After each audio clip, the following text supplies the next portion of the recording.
हाँ जी, तो आइए इधर। हाँ चालू है। हाँ, जैसे कि हम लोग पढ़ रहे हैं बिहार स्पेशल ना जी, भूगोल में।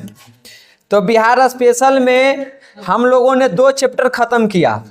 आज हम लोग तीसरे चैप्टर में एंट्री मार लिए हैं। उस चैप्टर का नाम है उद्योग एवं परिवहन। बिहार में जो उद्योग हैं और जो परिवहन है उसको पढ़ेंगे। पहले चैप्टर में हम लोगों ने कृषि सब के बारे में पढ़ा, फसलों के बारे में। दूसरे चैप्टर में हम लोगों ने खनिज और ऊर्जा संसाधन को पढ़ा। आज हम लोग उद्योग पढ़ लेते हैं। अगले क्लास में हम लोग परिवहन पढ़ लेंगे, तो ये खत्म। उसके बाद यहाँ की जनसंख्या इस सब के बारे में पढ़ना है और चैप्टर आपका ये खत्म। फिर एक मानचित्र और आपका द एंड सारे सब्जेक्ट का।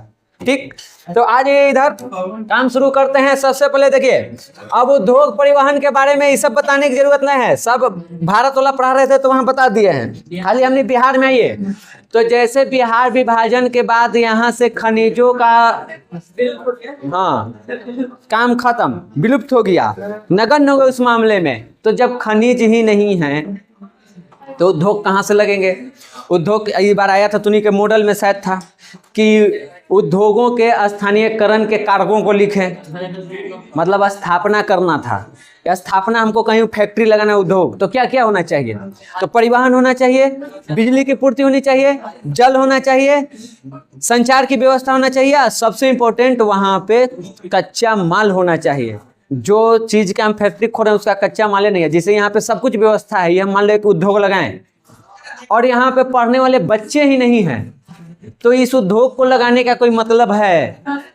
तो सबसे पहले कच्चे माल की पूर्ति होनी चाहिए। ठीक, तब परिवहन, संचार, श्रम, बाजार, यही सब तो लिखना था। 4-5 गो लिखता है, इजी तो है, लिख देते। उद्योगों के स्थानीयकरण के निम्नलिखित कारक हैं, 5 गो 6 गो जो याद आ रहा है लिख दो। फैक्ट्री में क्या लगता है लिख दो, समझ गए? तो बिहार के विभाजन हो गया 15 नवंबर 2000 में। खनिज सब झारखंड में। तो जब यहाँ कच्चा माले नहीं है तो उद्योग रहेगा। तो बंटवारे के बाद हमारे राज्य से उद्योग भी लगभग क्या हो गए? विलुप्त, खत्म, गायब हो गया। ठीक, अगर इसको छोड़ दे, कच्चे माल की पूर्ति छोड़ दे, तो एक उद्योग लगाने के लिए जो जो चीज चाहिए आपको वो सारे उपलब्ध हैं, आज के समय में और उपलब्ध है। आपको परिवहन चाहिए, सड़क के विकास हो चुका है। रेलवे चाहिए है। आप जल परिवहन करना चाहते हैं, गंगा नदी है आपके लिए परिवहन के काम कर रहा है। ठीक, उसके बाद आपको श्रम चाहिए, जनसंख्या भर भर के है, बेरोजगारी भर भर के है। खोलिए फैक्ट्री, मिल जाएगा, सस्ते दाम पे दम मिल जाएगा। बेचने के लिए बाजार चाहिए, वो भी उपलब्ध है। बिजली चाहिए, है हमारे पास। संचार चाहिए, है हमारे पास। अगर कुछ नहीं है तो कच्चे माल की पूर्ति नहीं हो रहा है, वो हमको दूसरे राज्य से लेना पड़ता है। तो उद्योगपति सोचते हैं कि इससे अच्छा है कि हम वहीं उद्योग लगा दें, और बाकी के राज्य में ये सारे चीज़ हमसे ज़्यादा बेहतर हैं। जो भी परिवहन, संचार, श्रम है हमसे बेहतर है, तो वहाँ पे उद्योगपति के लिए फायदेमंद हो जाता है। तो वो लोग कैसी मुंबई वहाँ पे विकसित जगह है। हाँ, महाराष्ट्र सबके आसपास में मिलता नहीं है। मुंबई महाराष्ट्र में एक छोटा सा मतलब शहर है, जैसे हमने के पटना है, महाराष्ट्र की राजधानी है, समझ गए? और वो शुरू से विकसित है। उसके विकसित होने की कहानी है अंग्रेजों का। अंग्रेज के 3 जगह प्रेसिडेंसी था, मुंबई, मद्रास और बंगाल। ये तीनों शहर विकसित है। मुंबई भी विकसित है, मद्रास जो कर्नाटक वाला इलाका आता है, बेंगलोर तुम्हारा विकसित है। इधर देखो कलकत्ता तुम्हारा विकसित है, क्योंकि वहां से सरकारें शासन चलाती थी। तुम अपने बिहार में देखो कौन विकसित है सबसे ज्यादा? 38 जिला में सबसे ज्यादा विकसित पटना। क्यों पटना विकसित है? क्योंकि सारे काम यहीं से होते हैं, सब कुछ यही है, ये राज्य की राजधानी है, तो विकसित है। और इससे दूर जैसे जैसे जाओगे तो उतना विकसित आपको नहीं मिलेगा, समझ गए? तो मुंबई इसीलिए विकसित है, दिल्ली तुम्हारा इसीलिए विकसित है। अगर अभी भारत सरकार ये घोषणा कर देवे कि हम दिल्ली में पॉल्यूशन हो गया है तो भारत की राजधानी हम दिल्ली से हटा के पटना करते हैं। देखो आने वाले 10 से 15 सालों में कैसे विकास होता है और कैसे हमने धुआं में मरते हैं, क्योंकि विकास के साथ तो बुरा परिणाम भी आएगा ना जी। ठीक, तो कहने का मतलब है कि जहाँ पे सरकारें होती है वहाँ पे विकसित हो जाता है, क्या कि सारी सुविधाएं ना मिल जाता है। और ऐसे देखो तो जो भी कारक है वो चाहिए, और उस कारक में सबसे महत्वपूर्ण कारक है हमारे पास नहीं है, और उस महत्वपूर्ण कारक का नाम है कच्चा माल। जिसका अभी उद्योग लगाना है उसका कच्चे माल की पूर्ति हमारे पास नहीं हो पा रहा है, इसलिए हमारे पास परिस्थिति अनुकूल होने के बावजूद हम लोग यहाँ उद्योग के मामले में नगण्य हैं, नहीं है। दूसरा एक और कारण है यहाँ के लूर लक्षण, हमनी के यहाँ की व्यवस्था। अगर कोई उद्योगपति आ गया लगाने तो रंगदारी दे अंतर ठोक देबो, तो कौन सा उद्योगपति आएगा। बाकी के राज्यों में बिहार को दो चीज, पहले तो कि बिहारियों का कोई इज्जत नहीं है, गाली दे के बात करेगा तुमसे, नीचे समझता है। और दूसरा वो बिहार में आएगा नहीं, उसका मानना है कि बिहार के बच्चा बच्चा कट्टे से बातें करता है। और कई सारी ऐसी घटनाएं हुई है जहाँ पे अभी कुछ हद तक ये बात सच है, कट्टा के बाद कहो ना ट्रक से निकाल देंगे, कौन पूछता है। यूपी बिहार इन्हीं सब चीजों के लिए तो बदनाम है। हरियाणा बदनाम है कि वहाँ बेटा बाप होता है, बाप से ज्यादा पावर बेटे में होता है, बाप के कोई वैल्यू ना। तो कुछ हर जगह कुछ बुराई में भी खासियत है, तो बिहार यूपी झुट्ठों के भौकाल में है कुछ नहीं। ये सब वो है, धाबिन सांप होता ना है, खाली फुफकारी मरे वाला विष नहीं है। हम लोग की परिस्थिति हुई है कुछ नहीं, बस फो फो फो फो कर रहे हैं, हालत खराब है। घर में बिना तेल के तरकारी छन छन छन कर रहा है, पानिये में खाली। कितना चाहो रे, पूरा खंदनमा का तोल दो एक पट्टी पैसा रख के एक पट्टी रख के। आप बेटा के पढ़ावे लगे बढ़िया स्कूल में फीस ना है, लेकिन थोड़ा एक पट्टी रख देते हो, दूसरे पट्टी पैसा से थोड़ा तोल देते हो। तो ये सब परिस्थिति है हमारे पास, जिसके वजह से हमारे यहाँ उद्योग नहीं है। तो इसमें ये जो व्यवस्था है हमारा प्रशासनिक व्यवस्था, उसकी भी बहुत बड़ी कमजोरी है।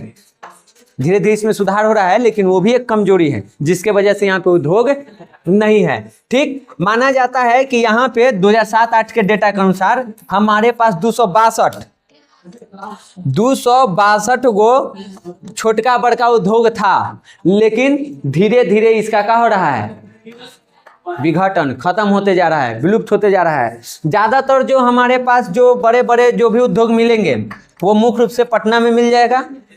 ठीक, एक तिरहुत है, प्रमंडल है, जैसे हमने के पटना है उसे। ठीक, और एक है तुमको मगध, मतलब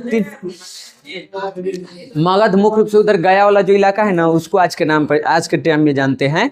पहले ही पूरा बिहार मगध हुआ करता था प्राचीन काल में, अभी में वो है। ठीक, तो ये प्रमंडल के नाम है, तो इन्हीं जगहों पे ज्यादातर है, बाकी जगहों पे उद्योग का कोई नहीं है। हाँ, छोटा मोटा उद्योग मिल जाएगा, कहीं मिल उल मिल गया, कहीं छोटा मोटा बिस्कुट ये सब के चिप्स के फैक्ट्री मिल गया, ये सब मिल जाएंगे। बड़े बड़े उद्योग यहाँ पे नहीं मिलेंगे। ले दे के हमने के चीनी मिल हइयो था बिहटा में, तो हालात आप लोग पते हो उसका कि क्या है, देख सकते हैं। फैक्ट्री ना खुल गया है, वो गोदाम खुल गया है, कंटेनर रखाता है सब। ठीक, अब आइए यहाँ सबसे पहले हुए इसमें एक बात, हमने आप लोगों को एक गलत टिक आउट करवाया है मॉडल क्वेश्चन में, ब्रिटिश कंपनी, वो गलत है। हम बताए थे ना कि भारत में चीनी उद्योग सबसे पहले कौन लगाया, हम टिक कर दिए ब्रिटिश। आप लोग देख लीजिएगा और वहां सुधार कर लीजिए, ब्रिटिश नहीं है, कौन है, डच है। ऐसे गूगल करिएगा तो ब्रिटिश देता है, लेकिन आपके बुक में क्या चीज है, डच है। तो ये वो कंफ्यूजन कर देता है कि हर जगह ब्रिटिश है, एक जगह डच मिल जाए, तो कंफ्यूजन। एक कंफ्यूजन हमको भूगोल में लेकर के है, भूगोल के पिता है कौन, इराटोस्थनीज है कि हिकैटियस है, ये हमको समस्या बना हुआ है। उसको पढ़ना पड़ेगा अंदर से जाके। कुछ लोग हिकैटियस मानते हैं, कुछ लोग इराटोस्थनीज। अब उनमें फंस जाता है आदमी, किसको टिक करे, दोनों आ जाता है तो आउट टेंशन, काम करे से। अब यहाँ बताओ ना, ऐसे बताओ, एनजीआर कोचिंग के मालिक कौन, नीरज सर की राजा सर अब समस्या है कि नहीं है, हो जाएगा ना, कि जितेंद्र सर, हैं? कौन? तो इनमें से सभी ना हो, वही समस्या हो गया है। तो ये याद रख लेना, भारत में पहला चीनी मिल डच कंपनी द्वारा 1840 में लगाया था। कहाँ? बिहार के बेतिया जिला में। समझ गए? तो ये पूरा लाइन ही आपके लिए इंपॉर्टेंट है, ब्रैकेट में लिखल होगा, वहां देख लेना। ठीक। और बिहार में चीनी उद्योग वो एक महत्वपूर्ण स्थान रखता है, क्योंकि गन्ना की खेती के लिए अनुकूल परिस्थिति यहाँ है। ठीक। और इसलिए यहाँ पे कई सारी चीनी मिलें भी थी। फिलहाल लगभग सभी बंद है, 2-4 चालू होंगे, बाकी सब बंद है। बिहार में अगर 10 टन तुम्हारे पास गन्ना है तो उससे 1 टन चीनी तो निकाल सकता है। समझ गए? 10 टन गन्ना से 1 टन चीनी निकलता था।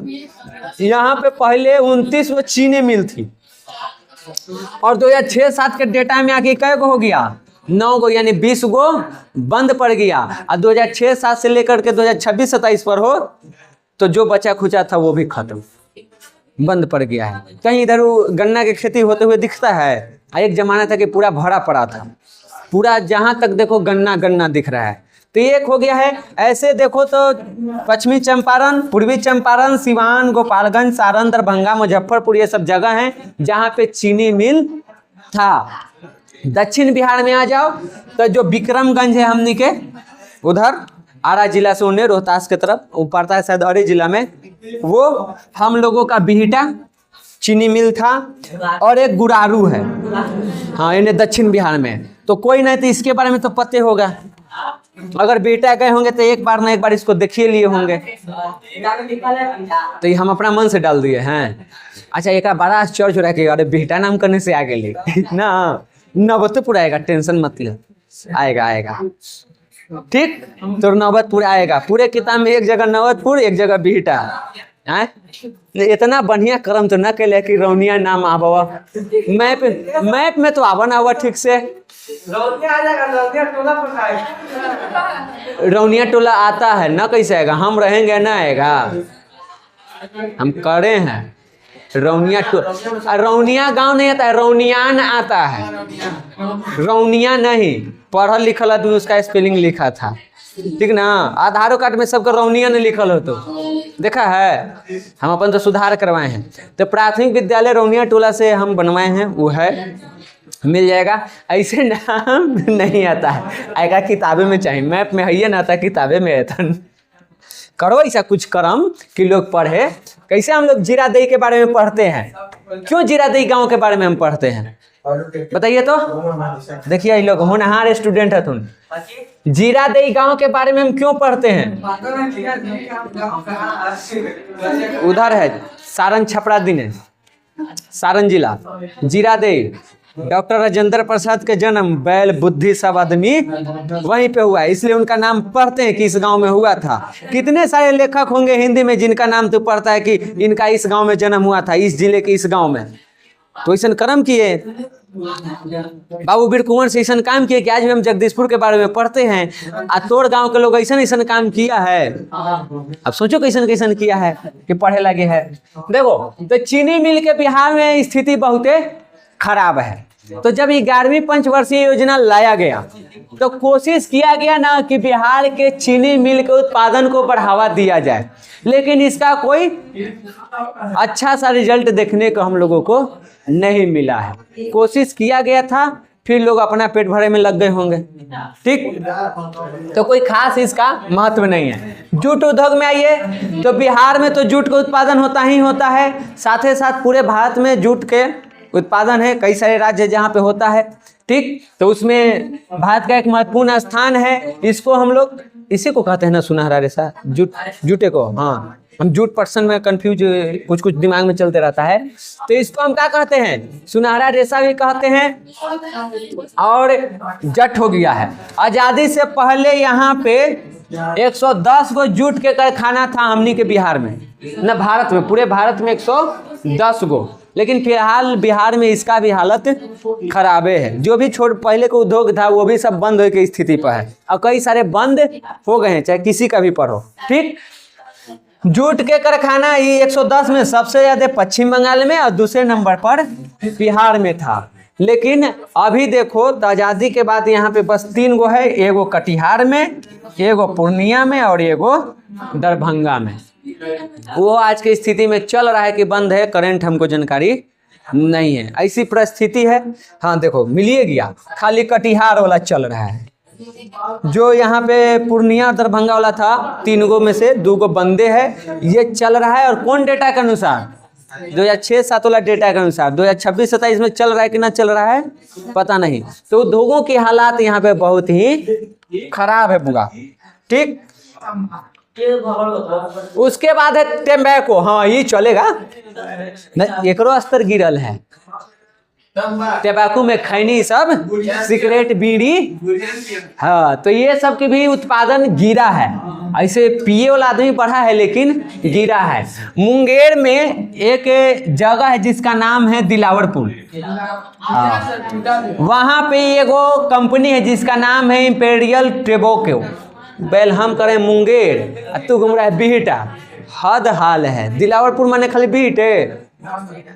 यहाँ लिखल है मुंगेर के दिलावरपुर में एक कंपनी है जिसका नाम है इंपेरियल टोबैको, और ये सिगरेट ये सब बनाने का काम करता है, समझ गए। इसके अलावा तुमको गया में, पटना, झाझा, लखीसराय, यह गोली चल रही चौक पर, लखीसराय, अच्छा, जमुई, बिहार, आरा से कुछ भाई हो, मुर्गी आरा से आई, छपरा से, अच्छा मुर्गा आरा से छपरा में कटाई, छपरा से आरा को चीज है, कौन सी गली जो न लगना नचनिया कोची तब मंगावा है। हाँ तो वह है, समझ गया। बक्सर, महनार, फिर दल सिंहराय, शाहपुर, ये सब वो जगह है जहाँ पे बीड़ी सिगरेट के कारखाना है, समझ गए। लगभग 250 के आसपास में कारखाना उपलब्ध है। फिर आता है तुम्हारा चावल, दाल और आटा के मिल। हमने के पता है कि भारत और बिहार कृषि प्रधान है और मुख्य फसल में है इसका पहले धान और फिर है गेहूं। धान के साथ, चावल के साथ हमको दाल भी चाहिए, तो इन सब का उत्पादन करते हैं और इन सब के लिए मिल भी है। धान कूट के चावल बनाते हैं, गेहूं पीस के आटा, मैदा, सूजी वगैरह बनाते हैं। तो ये सब तो छोटे स्तर पर ना है। ये अपन ले गई 20 किलो कुटैली, पिसैली या दरैली लेके घर चल गई। पैकेट वाला जो आता है ना, चक्की आटा, हाँ तो ऊपर एड्रेस लिखा रहता है, शायद पटने है उसका गोदाम। हाँ आशीर्वाद, आपको जो फॉर्चून तेल, छोड़ो। तो हम बड़े बड़े उद्योगों की बात कर रहे हैं, जिसका मतलब है जो मार्केट से थोक के रूप में अपना गेहूं ये सब खरीदेगा, चावल, फिर धान है, और उसको कुटैया पिसैया करके अपना बोरा में पैक करके एकदम मोहर ब्रांड मार करके और देश भर में क्या करता है, एक्सपोर्ट करता है। वैसा बात कर रहे हैं, ये घरेलू स्तर की बात न कर रहे हैं। उसका भी चर्चा है किताब में कि घरेलू स्तर पर भी कई सारे छोटे छोटे मिले हैं। अब वो गिन सकता है कोई, हर गांव में एगो दूगो मिलिए जाएगा तो कितना गिनेगा। तो मेन के बारे में हम बात कर रहे हैं। तो यहाँ पे बिहार में सबसे अधिक चावल के मिल तुमको मिल जाएगा आरा में, रोहतास में और पूर्वी चंपारण में। ठीक, चावल की खेती ज़्यादा होगा तो वहाँ पे ज़्यादा मिल भी रहेगा। ऐसे तो हम लोग अपने गांव में भी जिसको राइस मिल कहते हैं तो रहता ही है, गांव घर में एक आध दो चार गांव के बीच में एक आध दो राइस मिल जरूर रहेगा। फिर देखिए बाढ़, मोकामा, बड़बिग्घा से पूरा पटना, बिहार शरीफ में दलहन के मिल तुमको मिल जाएगा, दाल के मिल, मसूर, खेसारी, चना, अरहर, उड़द, तो इन सब का मिल आपको मिल जाएगा। गेहूं से आटा, मैदा, सूजी और ये सब चीज बनाने के भी कारखाने यहाँ पे उपलब्ध हैं। ठीक, सबसे ज्यादा पटना और गया में तुमको आटा के मिल है, जहाँ से चक्की आटा आवा है। हाँ एगो गाना सुनाया सूरज हमरा कि कौना चक्की के आटा खा लू। तो तूने लय में सुना होगा दोसर, हमने लय में सुने थे दोसर। ठीक, वो ओकर बातें अलग है, एकदम मूड फ्रेश कर दिया था। उसके बाद देखिए भोजपुर, रोहतास, मुजफ्फरपुर, दरभंगा, भागलपुर में भी आटा की मिले, लेकिन मुख्य रूप से सबसे ज्यादा कहाँ है, पटना और गया में, इन जिलों में भी है। क्लियर। अब आगे आइए, इस चैप्टर में अभी तक मैं आपको यही याद रखना था कि सबसे पहले चीनी मिल किसने लगाया? तो डच कंपनी। कब लगाया? 1840 में। कहाँ लगाया? बेतिया में। ये तीनों बात आप फिलहाल याद रखिएगा इस चैप्टर से ऑब्जेक्टिव के लिए। तेल मिल में देखिए हम लोग तीसी के तेल पिरवाते हैं, राई के, सरसों के और सूरजमुखी के। इसके मिल आपको कहाँ कहाँ मिल जाएंगे? पटना, गया, जहानाबाद, नालंदा, रोहतास, भोजपुर, मुंगेर, भागलपुर, अजमा। अजमा ना है मिल है, यानी तेल ना पिरैली है, नवतपुर में ना है। तो बड़े बड़े जो आपको मिल हैं वो इन जिलों में हैं जहाँ से पैकिंग वाला आता है टीन में, ठीक। हाँ, स्कूटर, कच्ची घानी और खारा। फॉर्चून तो रिफाइन है, तेल बनाता है, तेल है। हाँ, तू सब जाना होगा। हनुमान, हाँ, न चिनार रहे, चिनार, ठीक। डलडा का बताओ तो कौन कौन कंपनियां वह है? डलडा लगता है कि हाँ, डलडा लगता है विलुप्त हो गया बेचारा। ये जो रिफाइन आया ना, डलडा को खा गया। पहले पूरी सब जो हले सब डलडे में बना हले। हाँ, जो झूला करा है, झूला के डलडा हुआ हले। अब बहुत कम मिलता है। अब डलडा में कोई खिया दली ना तो खाएबो करता हूँ, और उसका बाद श्लोक खराब ना रहता है। डलडा वाला है ना कि आप गरम गरम खाइए, ना तो फिर वो घी जैसा होता है वो जम जाता है, तो वो जिभवा में सट जाता है, अब अजीब टाइप का लगता है। और रिफाइन वाला जो स्वाद है ना, वो स्वाद ओकरा में नहीं रहता है। रिफाइन वाला थोड़ा सोना टाइप का लगता है। एगो वही दोनों में अंतर है। डलडा वाला मुंह में सट जाता है ऊपर ना, बड़ा बेकार लगता है। बाकी सब ठीक है। इधर देखिए, अब कुछ ऐसा है जो कृषि पर आधारित उद्योग नहीं है, जैसे चर्म उद्योग। ऐसे तो हम लोग पशुपालन को कृषि क्षेत्र में ही रखते हैं, लेकिन यहाँ भूगोल में देखें तो वहाँ हटा के देखेंगे, वो हम लोग अर्थव्यवस्था में उसको जोड़ के देखते हैं। तो चमड़ा कहाँ से आएगा जी? पशुओं के खाल से। तो कौची से? तोड़ो खाल के बन जाते जानी। अब देखो अब यहाँ देखिए, हमारे पास मवेशियों की कमी नहीं है, भर भर के मवेशी हैं। तो मवेशी है तो चमड़ी की भी पूर्ति हो जाती है। तो यहाँ पे चमड़ा उद्योग के विकास की भी संभावना है कि चमड़ा उद्योग यहाँ पे काम अच्छा हो सकता है। हाँ हो तो जिंदे ओकरा में से चमड़ा निकालती रहे गधवा। कोई जानवर मर गया तो उसमें से न तो मार के उसका मांस बेचेगा, चाहे जो चिड़ियाघर सब में है तो उसको खाने के लिए मांस चाहिए ना, शेर सब बाघ को, तो कहाँ से आता है? रोज मारा जाता है। हाँ, कितना मुर्गा खेती यार। अरे जे मिल जाए उसको मांस चाहिए ना, ऐसी रहता है सकी। जंगली जीव के पेट भरना मुश्किल काम है, मिलेगा तो ना। अब तू सोचो, तू अपने कुत्ता जैसन द्वारे चल रहा है, माकई मिला तो खाए ना तो ना खाया, तो तोरा गारंटी है कि भर पेट खा लेगा। कहियो इतना मिल जाएगा कि उतना खा नहीं सकता है, कहियो भूखी टटाइत रहेगा, रात भर ड्रैगन गिनीत रह। हाँ तारा, ठीक ना। तो गाय भैंस होने के कारण यहाँ पे चमड़ा उद्योग विकसित हो सकता है, ऐसी संभावना है। चर्म उद्योग मुख्य रूप से बेतिया में, मुजफ्फरपुर, पूर्णिया, कटिहार, पटना, आरा और औरंगाबाद में तुमको मिल जाएंगे। और इन चर्म उद्योगों को हम 3 भाग में बांट के पढ़ते हैं। एगो पढ़ते हैं बिहार राज्य चर्म उद्योग विकास निगम, पहला जो चमड़ा के जूता चप्पल वगैरह जो भी चीजें वो बनाने का काम करता है। दूसरा है तुम्हारा मुजफ्फरपुर में अपना प्राइवेट एक कारखाना है, बिहार राज्य वाला जो है वो सरकारी है। फिर है मोकामा और पटना के दिग्घा में जो बाटा कंपनी है, नाम सुना होगा। हाँ, तो ये है, तुमको कुछ नहीं करना है। आप यहाँ से चलिए खगौल, दानापुर थी बस स्टैंड, और वहाँ से रोड के पकड़ ले पटना जाइए, तो आपको इस साइड में, उत्तर साइड में बाटा कंपनी आपको दिख जाएगा।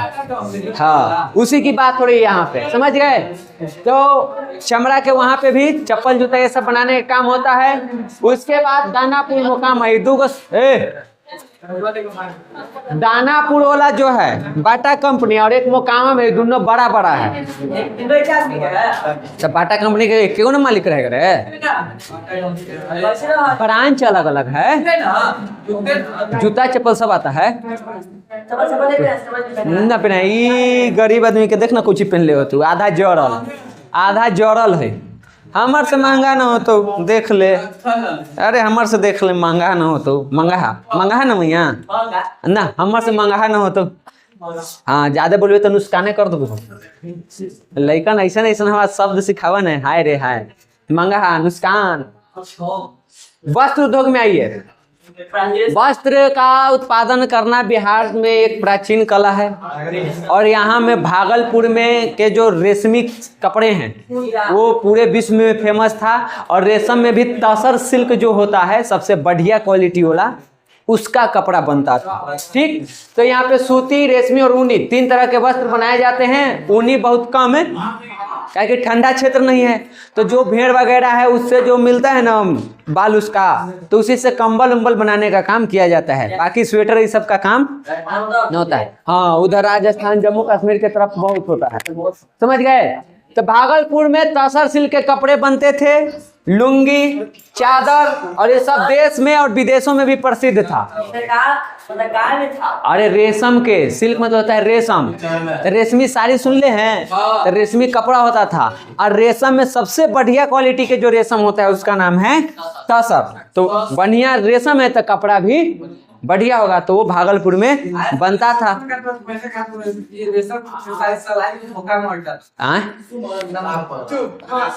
हो सकता है, हम नहीं कह सकते हैं। हाँ, पहले छोटपन में थे तो ये सब यूट्यूब इंस्टाग्राम में ना था, तो ये सब खेल था कि तू कितना बड़का कंबल दे, हम सलाई के खोखा में पार कर दो।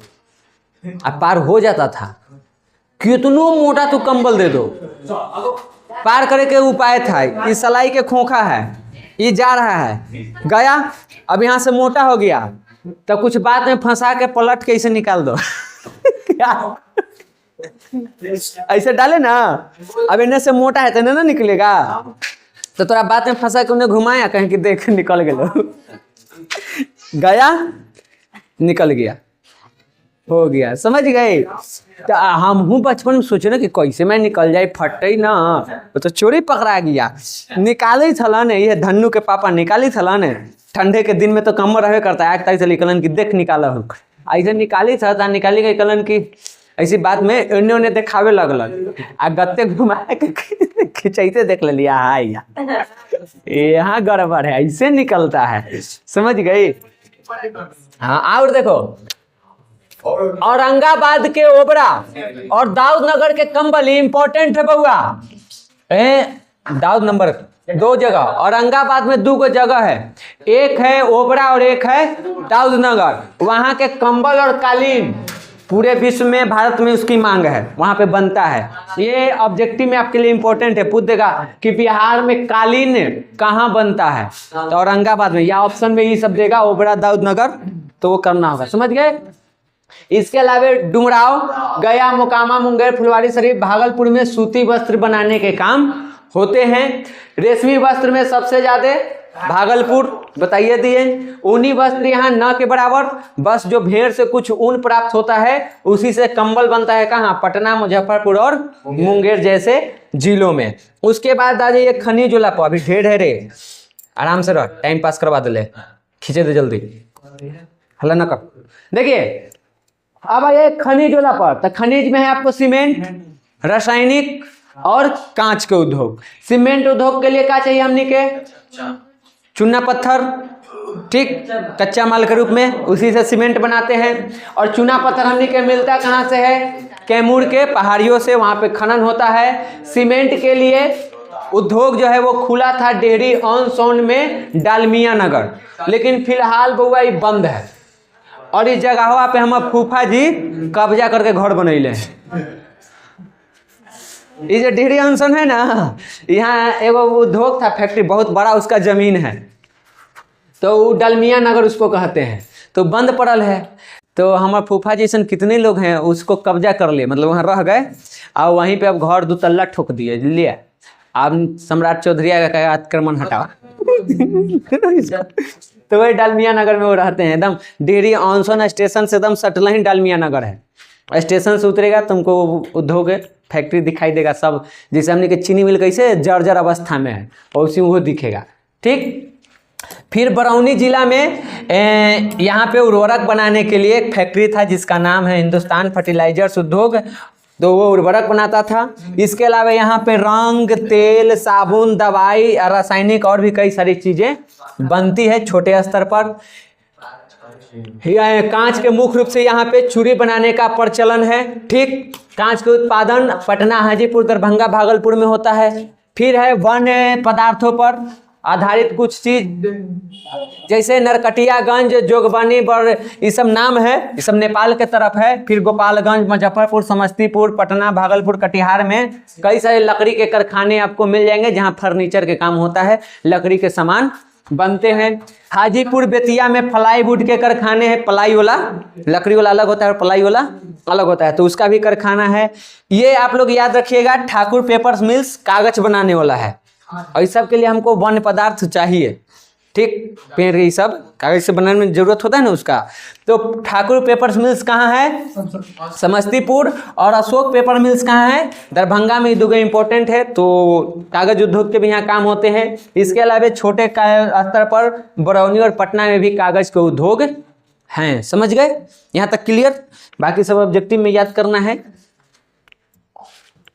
अब आइए पर्यटन के रूप में। पर्यटन मतलब घूमे लागे, तो बिहार का अपना एक इतिहास है, तो इसलिए यहाँ पे घूमने वाले भी कई जगह हैं। ऐतिहासिक परिप्रेक्ष्य से देखिए तो यहाँ पे कई सारे ऐसे खंडहर और स्मारक हैं जो अंतर्राष्ट्रीय स्तर पे महत्व रखते हैं। अब कुछ नहीं तो आप हम लोग अपना बोध गया को रख लो,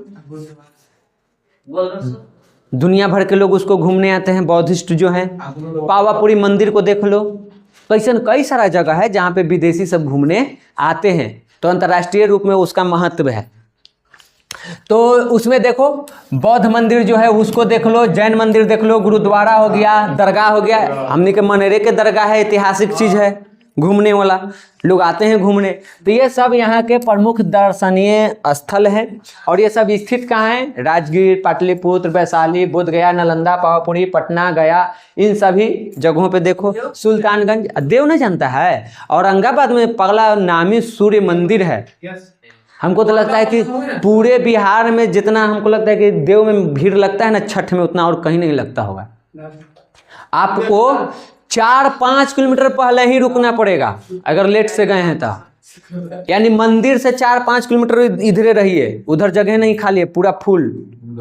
एक बार हम गए तो हम तो छोटपन थे, खाली चलना था। हालत खराब तो उसका होता है जिसको माथे पर दौड़ा लेके जाना होता है। 4-5 किलोमीटर चलना ही मुश्किल है। आउहे में फंस गए थे, एकदम बाहर जा रहे हैं, खत्मे न हो रहा है, खत्मे न हो रहा है, खत्मे न हो रहा है। चाचा चल्लू के पापा माथा पर दौड़ा लेके अब पहुँचा ही, अब पहुँचा ही, अब पहुँचा ही। तो बहुत बड़ा सूर्य मंदिर है देव में, तो भी एक पर्यटक स्थल है। समझ गए? तो ये सारी चीज़ें हैं। सासाराम आपका पर्यटक स्थल है, ये है। रोहतासगढ़ के किला चल जाइए, पर्यटक स्थल है। कई सारे झरने आपको रोहतास में मिल जाएंगे। इधर नवादा, नालंदा की तरफ भी आपको, नालंदा जिला की तरफ, उधर भी आपको झरना मिल जाएगा। तो ये सब पर्यटक स्थल हैं जहाँ पे देश विदेश के लोग घूमने आते हैं। और जब देश विदेश के लोग घूमने आते हैं तो वहाँ पे रोजगार का सृजन होता है, लोगों के आर्थिक विकास होता है और उनका जीवन स्तर बेहतर होता है। तो वो चीज़ भी है, एकदम शांत हो जिसे लगता है कि मर गए। और क्या है? तो यहाँ पे ये सब कल बता दिए हैं। बरौनी तेल शोधक कारखाना है, पेट्रो रसायन भी है। उसके बाद मुंगेर में वह लखीसराय वाला चीजवा बना है, मुंगेर में बंदूक बनता है बउआ। हाँ, ट्रक के नली से कट्टा बना है, हैंडल से, स्टीयरिंग से। हाँ, ये सब के नॉलेज तो एकदम है। पूर्णिया में कीटनाशक दवा नाम है तो गैर कैसे रहेगा, इतना दिमाग नहीं है, लाइसेंसी है। गैर तो हमने घर ही बना दे तो अब वो अलग बात है कि बैक फायर करके अपने लग जाते बना। हाँ, जितने गोली आगे जेतु न उतने हाथवा के खींचा ही साथ है, मार तो पीछे में है, हाथ झंझना जतो अथी हो गलू ना, भ्रष्ट हो जाए तो हाथ सब फाड़ दे, सब छोड़ ले। छोड़े के बाद छोड़ नल्ली चढ़तो, नल्ली होकर एक रख पूछी थी तू लोग तो कुछ कर नहीं तो झुनझुन ना वो ले तो लगवे नहीं करे कि बंदूक ले बंदूक मतलब हाथ में कट्टा होए के चाहे, वो ले रहता भारी भड़काम को लगा है। हाँ, एक हाथ छोड़बे तो गट्टा टूट जतू, तोर कट्टा चलावे लगे, गट्टा में दम है के चाहिए, समझ ले। हाँ, इधर देख ना, हम ये सब काम ना करें, पागल है का यार, फंसवा देवे का।